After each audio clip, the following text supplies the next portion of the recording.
తెలంగాణ రాష్ట్రంలో బడ్జెట్ సమావేశాలు స్టార్ట్ కాబోతున్నాయి. సర్కార్ మారిన తర్వాత ప్రవేశపెడుతున్నటువంటి ఫస్ట్ బడ్జెట్. సో అందరికీ కూడా ఎక్స్పెక్టేషన్స్ ఉంటాయి. ఒకవైపు దెన్ కాంగ్రెస్ వర్సెస్ బీఆర్ఎస్ గా సీన్ మారిపోయింది. గత కొంతకాలంగా మాటల దాడి ఏ రకంగా ఉంటుందో మనం అందరం చూసాం. అండ్ నీళ్ల విషయంలో అయితే ఈ మధ్య కాలంలో ఎట్లాంటి ఫైట్ నడుస్తుందో కూడా చూసాం. సో ఇవన్నీ ఇంట్రెస్టింగ్గా మారబోతున్నాయి.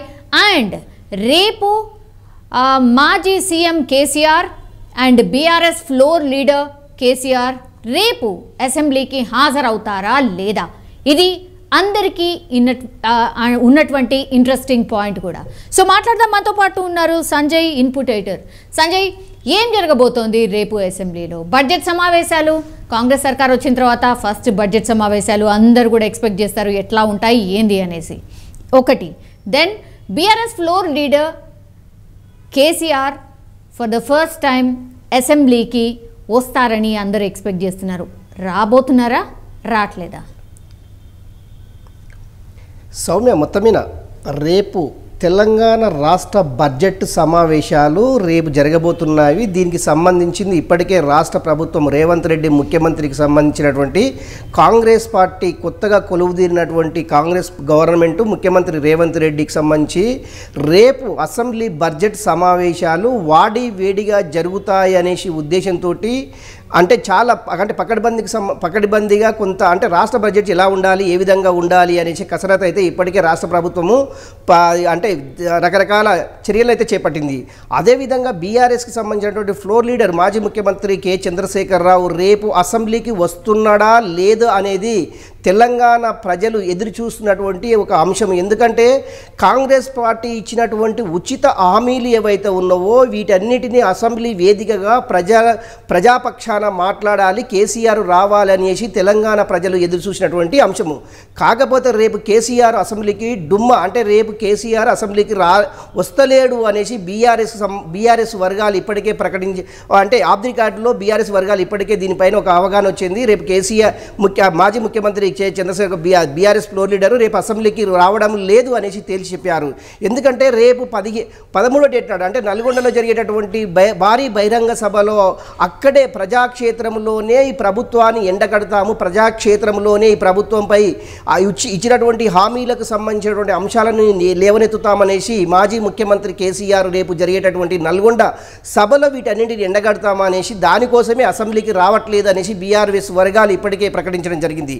నిజంగా కేసీఆర్ రేపు అసెంబ్లీకి వస్తే ప్రజాక్షేత్రమైన ఒకటే, అసెంబ్లీ అయిన ఒకటే, ప్రజల కోసము ఎక్కడి నుంచి అయినా కూడా ప్రజల యొక్క గలాన్ని వినిపించడానికి అసెంబ్లీ నిజమైన వేదిక అనేసి ప్రజలు ఆశిస్తున్నారు. కానీ మాజీ ముఖ్యమంత్రి కేసీఆర్ మాత్రము ప్రజాక్షేత్రము అనేది ప్రజల మధ్యలో ఉండేసేసి చర్చలు జరగాలి, ప్రజల మధ్యలో ఉండేసేసి భారీ బహిరంగ సభ ఏర్పాటు చేసి ప్రజల కోసం ఏర్పాటు చేసినటువంటి ఈ ప్రభుత్వము ఎందుకు ప్రజల కోసము మేలు చేస్తలేదు? ఇప్పటివరకు రకరకాలు ఇచ్చినటువంటి సూపర్ 6 6 గ్యారంటీలకు సంబంధించినటువంటి అంశము ఎందుకు అమలు చేయడం లేదు?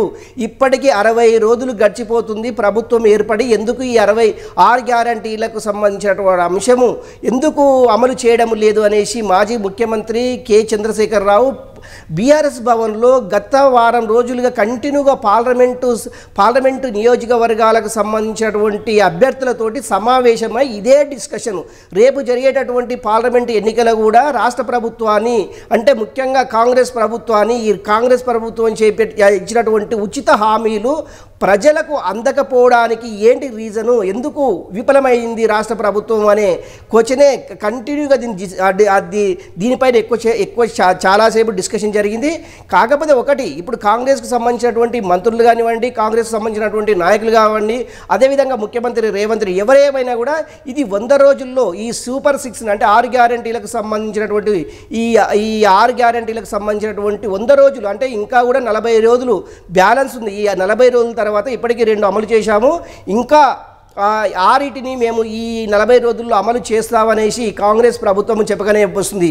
ఏదేమైనా కూడా ఇక్కడ ప్రతిపక్షము, కానీ రేవంత్ రెడ్డి ఆల్రెడీ సవాల్ చేశారు కదా, మీకున్నటువంటి డౌట్స్ ఏవైతే ఉన్నాయో రండి, అసెంబ్లీకి రండి, మీరు మాట్లాడండి, మేము మాట్లాడతాము, మీరు మాట్లాడండి, మేము మైక్ కూడా కట్ చేయము, మీరు ఎంతసేపు కావాలంటే అంతసేపు మాట్లాడచ్చు. నీళ్ల దోపిడీ అన్నటువంటి మాట పదే పదే ఇటువైపు నుంచి అటువైపు నుంచి మీ తప్పు ఉంది అంటే మీ తప్పు ఉంది అని, కేఆర్ఎంపీ కావచ్చు లేదంటే కాళేశ్వరంకి సంబంధించి కావచ్చు, ఇది నీటి ఇష్యూ చాలా పెద్దగా అయిపోయింది సంజయ్. సో దీని మీద 2 రోజులు అయితే 2 రోజులు చర్చిద్దాం రండి అనేటువంటి మాట సీఎం రేవంత్ రెడ్డి చెప్పారు. ఎందుకని బ్యాక్ స్టెప్ వేస్తున్నారు, మరి ఎందుకని వెళ్ళట్లేదు మాజీ CM KCR or floor leader of BRS party? Soumya, ఒకటి అసెంబ్లీలో అంటే ఫ్లోర్ లీడర్గా ఉన్నటువంటి కేసీఆర్ ఎందుకు అసెంబ్లీకి రావడం లేదు అనేది మనం ఇంతకుముందుకే డిస్కషన్ చేసుకున్నాం. ఎందుకంటే ప్రజాక్షేత్రంలోనే ఈ రాష్ట్ర ప్రభుత్వం అమలు చేయనటువంటి హామీలను ఎండగడతాము అనేసి మాజీ ముఖ్యమంత్రి కేసీఆర్ చెప్పడం అంటే బీఆర్ఎస్కు సంబంధించిన వర్గాలు ఇప్పటికే దీనిపైన ఒక క్లారిటీ చేసింది. కానీ ముఖ్యమంత్రి ఉన్నటువంటి రేవంత్ రెడ్డి అసెంబ్లీలో అంటే మీరు గతంలో చేసినటువంటి తప్పిదాలను అసెంబ్లీలోనే డిస్కషన్ చేద్దాము, అసెంబ్లీ అంటే ప్రజల కోసం ఎన్నుకోబడ్డటువంటి ప్రజాప్రతినిధులు అందరం అసెంబ్లీ వేదికగా చర్చలు జరిగితే వాటిని పరిష్కార దిశగా మనం అమలు చేయొచ్చు అనేసి ముఖ్యమంత్రి రేవంత్ రెడ్డి వీరికి ప్రతిపక్షాలకైనటువంటి హరీష్ రావు, కేటీఆర్, కేసీఆర్ ఎవరైనా కానీ మీకు ఎంత సమయము కావాలంటే అంత సమయాన్ని మేము ఇచ్చిస్తాము, మీ మైకులు మీ గొంతులు నొక్కము అనేసి ముఖ్యమంత్రి రేవంత్ రెడ్డి దీనిపైన ఒక స్పష్టమైన ఆదేశాలు ఇవ్వడం జరిగింది. అదేవిధంగా స్పీకర్ కూడా రిక్వెస్ట్ చేసి స్పీకర్ని కూడా మీరు ప్రతిపక్షాలకు ఎంత సమయము వాళ్ళు అడిగితే అంత సమయాన్ని ఇవ్వండి అనేసి స్పీకర్ కూడా రిక్వెస్ట్ చేస్తామనేసి ముఖ్యమంత్రి రేవంత్ రెడ్డి చెప్పడం జరిగింది. కాకపోతే ఏంటంటే ప్రతిపక్షాలు ఉన్నటువంటి బీఆర్ఎస్ నాయకులు కావచ్చు, బీఆర్ఎస్ ఫ్లోర్ లీడరు మాజీ ముఖ్యమంత్రి కేసీఆర్ కావచ్చు, ఎవరేమైనా కూడా రేపు అసెంబ్లీలో వీటన్నిటిపైన డిస్కషన్ చేయాలి అంటే సమయం సరిపోదు అనేసి ఒక వంక పెట్టుకొని తర్వాత ఏంటంటే వీళ్ళు మాట్లాడే మధ్యలోనే ఎవరికి రాష్ట్ర ప్రభుత్వానికి అనుకూలంగా ఉన్నప్పుడు మైకులు ఆన్ చేయడము, రాష్ట్ర ప్రభుత్వానికి వ్యతిరేకంగా మాట్లాడినప్పుడు గొంతులు అది మైకులు మూగబోయడం చేయడము, ఇలాంటి వల్ల అసెంబ్లీలో మాట్లాడడానికి రాష్ట్ర ప్రభుత్వం అధికార పక్షంలో ఉన్నటువంటి కాంగ్రెస్ ప్రభుత్వం అవకాశం ఇవ్వదు అనేసి బీఆర్ఎస్కి సంబంధించినటువంటి నేతలు కావచ్చు, అదేవిధంగా బీజేపీకి సంబంధించినటువంటి నేతలు కావచ్చు, ప్రతిపక్షాలకు సంబంధించినటువంటి నేతలు ఎవరైనా సరే అధికార పార్టీ ఎప్పుడైనా కూడా వాళ్ళ సైడే ఎక్కువ సమయం కేటాయిస్తారు కనుక ప్రజల కోసం ప్రజల సమస్యలపైన అసెంబ్లీలో మాట్లాడడానికి ఇది సరైన వేదిక కాదు, ప్రజాక్షేత్రంలోనే ప్రజల కోసము ప్రజలకు ఎన్నుకోబడేటువంటి ప్రభుత్వం పైన ఎండగట్టడానికి ప్రజాక్షేత్రమే మంచి అవకాశము మంచి సమయము అనేసి మాజీ ముఖ్యమంత్రి కేసీఆర్ ఆయా నాయకులతోటి చర్చించినట్లు సమాచారము. నిజంగా ఒకవేళ మాజీ ముఖ్యమంత్రి ఉన్నటువంటి కేసీఆర్ రేపు అసెంబ్లీకి వస్తే ఏం డిస్కషన్ చేయబోతున్నారు, ఒకవేళ అసెంబ్లీకి వస్తే రాష్ట్ర ప్రభుత్వం ఏ విధంగా వాళ్ళని అప్పుడు గతంలో ఉన్నటువంటి వాళ్ళు చేసినటువంటి అవినీతి పైన ఎలాంటి పైన నిలదీయబోతున్నారు అనేది ఒక చర్చ అయితే రాష్ట్ర రాజకీయాల్లో జోరుగా చర్చ అయితే జరుగుతుంది. ఒకటి కాళేశ్వరంకి సంబంధించినటువంటి మేడిగడ్డ అంటే పిల్లర్ కుంగిన విషయం కావచ్చు, అదేవిధంగా మిషన్ కాకతీయకు సంబంధించినటువంటి కావచ్చు, మిషన్ భగీరథకు సంబంధించినటువంటి 40,000 కిలోమీటర్లకు సంబంధించినటువంటి పైప్ లైన్ ఏదైతే ఉందో ఇది ఎవరు ఆధీనం అంటే ఎవరు కాంట్రాక్ట్లో ఈ వర్క్ చేయించారు, ఇందులో ఎవరెవరు ఇన్వాల్వ్మెంట్ ఉంది, నిజంగా ఈ 40,000 కిలోమీటర్లకు సంబంధించినటువంటి మిషన్ భగీరథకు సంబంధించినటువంటి ఈ పైప్ లైన్ వ్యవస్థకు సంబంధించిన ఒక సీనియర్ ఐఏఎస్ అధికారిని వీడి విచారణ కమిటీగా వేయడం రాష్ట్ర ప్రభుత్వము ఈరోజు దీనికి సంబంధించినటువంటి అప్డేట్స్ని మొత్తం టోటల్ వీటిపైన ఒక డిస్కషన్ చేసేసి దీనికి ఒక కమిటీ వేయడం జరిగింది. ఇది రెండవది. మూడవది ఏంటంటే గత ప్రభుత్వము చేసినటువంటి తప్పిదాలు అంటే మిషన్ భగీరథ కావచ్చు, మిషన్ కాకతీయ కావచ్చు, కాళేశ్వరం కావచ్చు, రకరకాల పైన అంటే నీటి దోపిడీని ఏ విధంగా చేయడము కేసీఆర్కు తెలిసినంత మరెవరికి తెలియదు అనేసి కాంగ్రెస్కి సంబంధించినటువంటి నాయకులు కావచ్చు, కాంగ్రెస్ ప్రభుత్వం కావచ్చు దీనిపైన తీవ్ర విమర్శలు చేస్తున్నారు. మొత్తం మీద బీఆర్ఎస్ ఇటు కాంగ్రెస్కు సంబంధించినటువంటి మాటల తూటాలు పేలిపోతున్నాయని చెప్పుకోవచ్చు. ప్రజలకు సమస్యలు పట్టించుకోకుండా రాష్ట్ర ప్రభుత్వము ప్రజా సమస్యలపై మాట్లాడకుండా బీఆర్ఎస్ తప్పించుకొని తిరుగుతున్నాం అనేసి మామూలు జనాలు అయితే వీటిపైన ఇటు రాష్ట్ర ప్రభుత్వం పైన ప్రతిపక్షం పైన విమర్శలు అయితే జోరుగా సాగుతున్నాయి. మనం చూస్తున్నాము అది డిజిటల్ మీడియాలో వీటిపైన రాష్ట్ర ప్రభుత్వం పైన ప్రతిపక్షం పైన తీవ్రమైనటువంటి చెక్కలు కొడుతున్నారని చెప్పుకోవచ్చు. నిజంగా రేపు జరిగేటటువంటి అసెంబ్లీ సమావేశాల్లో రాష్ట్ర ప్రభుత్వం అవలంబిస్తున్నటువంటి అంశాలు ఏంటిది, అదేవిధంగా ప్రతిపక్ష పాత్ర పోషిస్తున్నటువంటి బీఆర్ఎస్ ఎలాంటి ప్రశ్నలని రాష్ట్ర ప్రభుత్వం పైన ఒత్తిడి ఇవ్వడానికి ఎలాంటి వాటిని సిద్ధం చేసుకుని అనేసి ఈ రెండింటి మధ్యలో రేపు వాడివేడిగా అసెంబ్లీలో చర్చ జరిగే అవకాశం అయితే చాలా స్పష్టంగా కనిపిస్తుంది. ఏదేమైనా కూడా రాష్ట్ర ప్రభుత్వం పైన అన్ని డిపార్ట్మెంట్ల పైన ఒక ఎంక్వైరీ ప్రతి డిపార్ట్మెంట్ పైన అయితే ఒక ఎంక్వైరీ కమిటీలు వేసాము. ఈ ఎంక్వైరీ కమిటీలు వేసి వచ్చేటటువంటి రిపోర్టు ఆధారంగానే ఆ నాయకులపైన అధికారులపైన యాక్షన్ ఉంటుందనేసి రాష్ట్ర ముఖ్యమంత్రి రేవంత్ రెడ్డి చెప్పాడు. నిజంగా కూడా రేపు జరిగేటటువంటి అసెంబ్లీ సమావేశంలో ప్రతిపక్షంలో ఉన్నటువంటి బీఆర్ఎస్ పైన ఎలాంటి ఒత్తిడి ఉండబోతుంది, ఎలాంటి అంశాలను లేవనెత్తబోతున్న అనే అంశం అయితే రాష్ట్ర ప్రజానీకం అయితే ఎదురు చూస్తుందని చెప్పుకోవచ్చు Soumya. Yes Sanjay, definitely assembly సమావేశాలు ఎన్ని రోజులు ఉంటాయో అన్ని రోజులు కూడా మాటల యుద్ధం అయితే డెఫినెట్లీ ఉండబోతోంది. అది ఒక విషయం పక్కన పెడితే సంజయ్, ఆఫ్టర్ అసెంబ్లీ సమావేశాలు అసెంబ్లీ సమావేశాలు కొనసాగుతుండగానే ఇప్పుడు నల్గొండలో బీఆర్ఎస్ 13వ తారీఖున బహిరంగ సభ అని ఆల్రెడీ అనౌన్స్ చేసిన పరిస్థితి కనిపిస్తోంది. ఇంకో information, inner information congress party నుంచి ఏం తెలుస్తోంది అంటే, ఆ రోజే 2 హామీలు ఏవైతే ప్రకటించారో ప్రియాంక గాంధీని అదే రోజు పిలిపించి ద సేమ్ నల్గొండ వేదికగానే అక్కడే సభ పెట్టబోతున్నారు అనేది కూడా వినిపిస్తోంది. నిజంగా ఇది జరగబోతోందా? ఒకటి సౌమ్య, అంటే కేసీఆర్ అంటే జలదోపిడికి సంబంధించినటువంటి అంశాలను రాష్ట్ర ప్రభుత్వం అవలంబిస్తున్నటువంటి తీరుపైన భారీ బహిరంగ సభ నల్గొండలో అనుమతి కావాలని రాష్ట్ర ప్రభుత్వానికి కోరంతో నల్గొండ జిల్లాకు సంబంధించినటువంటి ఎస్పీ దీప్తి ఎవరైతే ఉన్నారో ఇక్కడ యాక్షన్ 30 ఈ సంబంధించినటువంటి సభలు సమావేశాలు ఏర్పాటు చేయడానికి అనుమతి లేదు అనేసి ఆమె కరాఖండిగా చెప్పడం జరిగింది. అదిలోనే వెంటనే ఆమె సాయంత్రానికల్లా ఏం లేదు, మీరు అనుమతి ఉంది అనేసి ఎప్పుడైతే అక్కడ నల్గొండ ఎస్పీ గారు చెప్పిన వెంటనే ఆ సభకు సంబంధించినటువంటి ఏర్పాట్లపైన అప్పటికే బీఆర్ఎస్ నాయకులు చాలా భారీ ఎత్తున చేస్తారు. ఎందుకంటే మొదటిసారిగా మాజీ ముఖ్యమంత్రి అది మొదటిసారిగా ఆయన బహిరంగ సభ ఎలా ఉండబోతుంది అనే అంశంపైన అయితే అక్కడ రాష్ట్ర ప్రజానీకం అయితే ఎదురు చూస్తున్నటువంటి అంశము. ఒకటి, కేసీఆర్ మాటల తూటాలు అందరికీ తెలిసిన విషయమే. ఆయన అంటే నిజంగా కూడా రాష్ట్ర ప్రభుత్వము ఇచ్చినటువంటి హామీలపైనే మెయిన్గా ఫోకస్ చేసేసి 6 గ్యారంటీలకు సంబంధించిన అంశము నల్గొండ భారీ బహిరంగ సభల్లో ప్రజావేదికగా ఈ ప్రభుత్వాన్ని ఎండగట్టడానికి కేసీఆర్ చేసినటువంటి ఈ బహిరంగ సభని అని చెప్పుకోవచ్చు. అందులో భాగంగా అదే రోజు ప్రియాంక గాంధీ అంటే గతంలో ముఖ్యమంత్రి రేవంత్ రెడ్డి చెప్పినట్లు రేపు అంటే ఈ 500 రూపాయలకు సిలిండర్కు సంబంధించిన అంశం ఏదైతే ఉందో దీనిపై వీటన్నిటిపైన ఇప్పటికే కసరత్తు మొదలైంది. ఈ కసరత్తుకు సంబంధించినటువంటి రాష్ట్ర ప్రభుత్వం ఒక ప్రణాళిక తయారు చేసింది. ఈ ప్రణాళికల్లో ఎంతమంది గ్యాస్ సబ్సిడీ గ్యాస్కు అర్హులు అనేది మొత్తం లిస్ట్ అవుట్ చేసింది. లిస్ట్ అవుట్కు సంబంధించినటువంటి ప్రియాంక గాంధీని నల్గొండ జిల్లాకు పిలిపించి నల్గొండ జిల్లా నుంచే ఈ 500 రూపాయల గ్యాస్ సిలిండర్కు సంబంధించినటువంటి ఆమె చేతుల మీదుగానే మహిళలకు అందించే కార్యక్రమాన్ని రాష్ట్ర ప్రభుత్వము అలా యోచిస్తుంది. ఒక్కటి.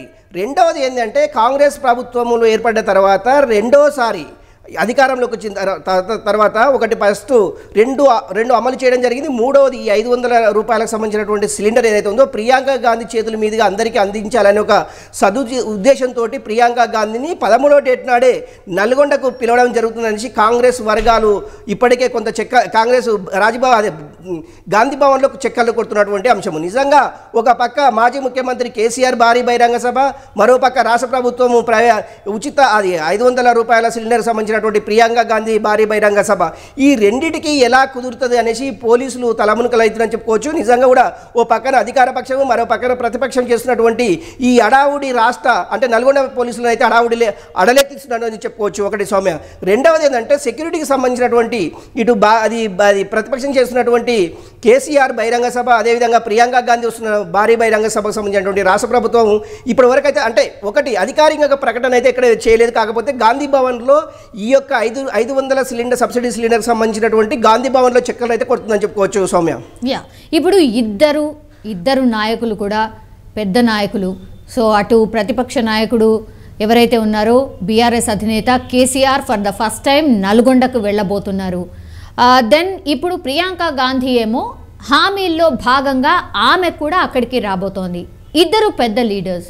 ఒక నల్గొండ అనేది ఒక చిన్న డిస్ట్రిక్ట్ అనుకోవచ్చు. సో నిజంగానే మీరన్నట్టుగా సభలకు వెళ్ళేటప్పుడు ఎంత పెద్ద ఎత్తున మంది మార్బలం ఉంటారు ఆర్ ప్రజలు వెళ్ళబోతున్నారు మీకు అందరికీ తెలుసు. అండ్ సిటీకి కూడా చాలా దగ్గరగా ఉంటుంది నల్గొండ. సో ఎట్లా మేనేజ్ అవుతుంది? నిజంగానే పాసిబిలిటీ ఎంతవరకు ఉంది? అంటే 2 సభలు కూడా ఒకటే దగ్గర పెట్టడానికి నిజంగా ఎంతవరకు పాసిబిలిటీ ఉంది సంజయ్? స్వామి ఒకటి ఆల్రెడీ అధికారికంగా బీఆర్ఎస్ అయితే ఇప్పటికే ప్రకటించింది, పోలీసు అనుమతి, ఎస్పీ అక్కడ ఉన్నటువంటి దీప్తి గారు కూడా దీనికి అనుమతి ఇవ్వడం జరిగింది. అంటే కేసీఆర్ దీనికి వచ్చి ఈ సభకు ఏర్పాట్లకు సంబంధించినటువంటి ఇప్పటికే బీఆర్ఎస్ శ్రేణులను ఆదేశించారు. బీఆర్ఎస్కి సంబంధించినటువంటి బీఆర్ఎస్ సంబంధించినటువంటి ఎక్స్ ఎమ్మెల్యేలు కావచ్చు, ఎక్స్ మినిస్టర్లు కావచ్చు, ఎక్స్ ప్రజెంట్ ఎమ్మెల్యేలు కావచ్చు, ఎవరేమైనా కూడా ఈ భారీ బహిరంగ సభలో అందరూ తోడ్పడేసి భారీ బహిరంగ సభను సక్సెస్ చేయాలి. అంటే కొత్తగా కొలువు తీరినటువంటి కాంగ్రెస్ ప్రభుత్వం పైన ఇరుచుకుపడడానికి ఒక ప్రజా వేదిక అనేసి కేసీఆర్ చెప్పారు. అందులో భాగంగానే ఇక్కడ ఏర్పాటు చేస్తున్నటువంటి ఈ భారీ బహిరంగ సభకు తెలంగాణ ప్రజానిక మొత్తం తరలి వచ్చే అవకాశం ఉంది అనేసి బీఆర్ఎస్ శ్రేణులు చెప్పడం జరుగుతుంది. అదేవిధంగా కేసీఆర్ తలదన్నే విధంగా కేసీఆర్కు భిన్నంగా కేసీఆర్కు మాట్లాడినటువంటి మాటలకు భిన్నంగా ప్రియాంక గాంధీని పిలిపి చేసి ఇంతకంటే 3 ఇంతలు ఎక్కువగా భారీ బహిరంగ ఏర్పాటు చేసి ఈ భారీ బహిరంగ సభల్లో ఎలాంటి విషయాలు మాట్లాడించాలి, ఎలాంటి హామీలను ఇప్పించాలి ప్రియాంక గాంధీతో ఒక వ్యక్తి అయితే, రెండవది ఏంటంటే ఈ 6 గ్యారంటీలకు మనం ఏదైతే ఇంతకుముందుకు మాట్లాడుకున్నట్టు సబ్సిడీ 500 సిలిండర్కి సంబంధించినటువంటి ఆమె చేతుల మీదుగా మహిళలకు అందించే కార్యక్రమాన్ని, ఈ 2 కార్యక్రమాలను ఇక్కడి నుంచే ప్రారంభించాలనేసి రేవంత్ రెడ్డి కాంగ్రెస్ పార్టీ ముఖ్యమంత్రి తెలంగాణ ముఖ్యమంత్రి ఉన్నటువంటి రేవంత్ రెడ్డి దీనిపైన ఒక ఫోకస్ అయితే చేశారు. కాకపోతే ఒకటి రాష్ట్ర ప్రభుత్వం నుంచి అధికారికంగా ఎలాంటి ప్రకటన అయితే విడుదల కాలేదు. కాకపోతే గాంధీ భవన్ చుట్టూ చెక్కలు అయితే కొడుతుంది. ప్రియాంక గాంధీ నల్గొండ రాబోతున్నారు 13వ డేట్ నాడు. 500 రూపాయల సబ్సిడీ సిలిండర్ ప్రియాంక గాంధీ చేతుల మీదుగా మహిళలకు అందజేయనున్నారు అనేసి చాలా ప్రచారం అయితే చాలా బలంగా సాగుతుంది. మూడవది ఏంటంటే పార్లమెంటు ఎన్నికలు రాబోతున్నాయి. పార్లమెంటు ఎన్నికలకు సంబంధించింది కూడా ఈ బహిరంగ సభ ద్వారానే చూసినవా. కాంగ్రెస్ ప్రభుత్వం అధికారంలోకి వచ్చి 60 రోజుల్లోనే ఇచ్చినటువంటి 6 గ్యారంటీలకు ఇప్పటికీ 3 అమలు చేశాము. 4వది నిరుద్యోగులకు ఉద్యోగ అవకాశాలు సుమారు 15,000 కానిస్టేబుల్లకు సంబంధించినటువంటి నోటిఫికేషను రేపు 15వ డేట్ నాడు రిలీజ్ కాబోతుందనేసి టీఎస్పీసీకి సంబంధించినటువంటి వర్గాలు కూడా ఒక ప్రకటన అయితే విడుదల చేసే అవకాశం ఉంది. ఏదేమైనా కూడా రాష్ట్ర ప్రభుత్వం ఇప్పించినటువంటి 6 గ్యారంటీలకు సంబంధించినటువంటి 4 గ్యారంటీలను ఈ యొక్క ప్రియాంక గాంధీ చేతుల మీదుగానే ఇచ్చాము అనేసి చెప్పియడం ఒకటి. 4వది ఏంటంటే రైతు రుణమాఫీ కావచ్చు, రైతు బంధు కావచ్చు, వీటిపైన కూడా అక్కడి నుంచి ఒక ప్రకటన చేసేసి అదే రోజు రైతు అకౌంట్లలో రైతు బంధుకు సంబంధించినటువంటి డబ్బులని కూడా జమ చేసే అవకాశం అక్కడే రైతులకు మెసేజ్ రూపకంగా ప్రకటించే అవకాశం అయితే చాలా స్పష్టంగా ఉంది. ఈ 6 గ్యారంటీలకు సంబంధించినటువంటి ఓన్లీ ఒకటి ఏంది అంటే 2 లక్షల రుణమాఫీ ఒకటి, అదేవిధంగా 2 లక్షల ఉద్యోగాలకు సంబంధించినటువంటి ప్రకటన కూడా రేవంత్ రెడ్డి చేసే అవకాశం ఉంది.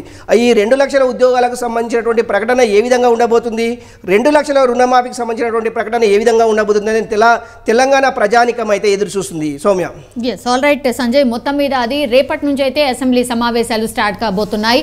మరి బీఆర్ఎస్ ఫ్లోర్ లీడర్ కేసీఆర్ హాజరవుతారా లేదా అని అంటే చాలా మట్టుకైతే హాజరు కాకపోవచ్చు అనేదైతే మనకు ఉన్నటువంటి ఇన్ఫర్మేషన్.